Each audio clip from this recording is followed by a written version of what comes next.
예, 문재인 대통령이 소상공인 기업 긴급 금융 지원을 위한 현장 간담회를 열었는데요. 소상공인과 자영업자의 생계 지원 대출을 신경 써달라고 했습니다. 이 과정에서 실수가 있어도 면책해주겠다고 약속까지 했다고 하는데요. 청와대 취재기자 연결해서 자세히 알아보겠습니다. 강민경 기자. 네, 청와대입니다. 문재인 대통령이 시중은행과 정책금융기관 등 금융권 책임자들을 만났습니다. 문 대통령은 금융 민생 안정 패키지 프로그램 시행을 눈앞에 두고 있다고 했는데요. 100조 원 규모의 비상금융조치, 금융권의 협조가 없었다면 불가능했다며 은행장들에게 먼저 감사 인사를 전했습니다. 그러나 금융권의 역할은 이제부터라고 문 대통령은 말했습니다.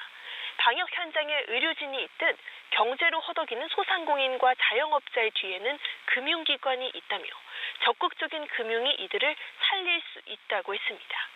문 대통령은 대책은 제때 시행해야 한다는 점을 특히 강조했습니다.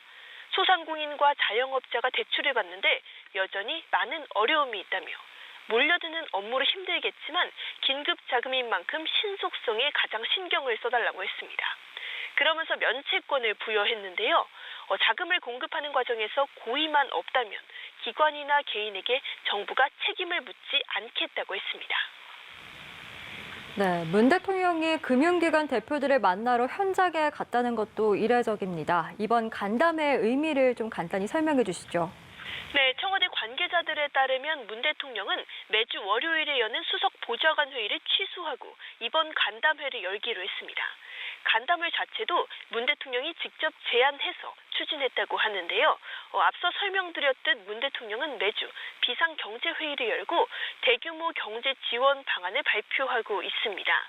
그중에서도 경제의 실핏줄인 자영업자를 위한 초저금리 대출 시행을 눈앞에 두고 금융과 실무기관이 제대로 준비하고 있는지 대통령이 직접 불시 점검을 한 셈입니다.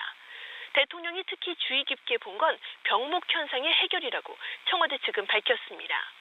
최근 소상공인들이 긴급대출을 위해서 새벽부터 은행 앞에 줄을 서고 또 접수 대란까지도 발생했다는 보도가 여러 곳에서 나왔죠. 문 대통령이 신속성을 강조한 맥락도 이런 불편을 해소하라는 지시로 해석됩니다. 특히 이번 주에는 기업 1분기 성적표가 이제 순차적으로 발표가 되는데요. 코로나19가 촉발한 불확실성, 실물 경제의 위기로까지 확산했을 가능성이 제기되고 있습니다. 이런 상황에선 자금줄을 관리하는 은행들이 나서야 기업도 살고 또 일자리도 줄어들지 않는다는 의미를 담았다는 해석이 가능합니다. 한편 이번 행사에 대해 청와대 측은 기업과 일자리를 지킨다는 대통령의 확고한 의지 표명이라고 설명했습니다. 지금까지 청와대에서 전해드렸습니다.